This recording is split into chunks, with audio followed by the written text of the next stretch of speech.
அமைதியாய் நீரதை ஏற்றி ஆணிகள் குத்தும் வேதனையும் மன்னியுங்கள் என் மூலாண்டவரே.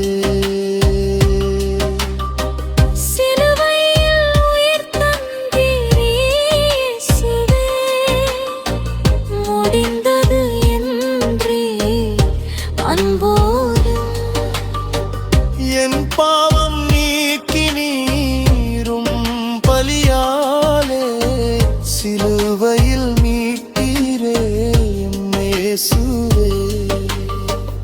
என் இதயம் உம்மை நேசிக்கும் என்றுமே, என் வாழ்வு உமக்காய் ஆண்டவரே.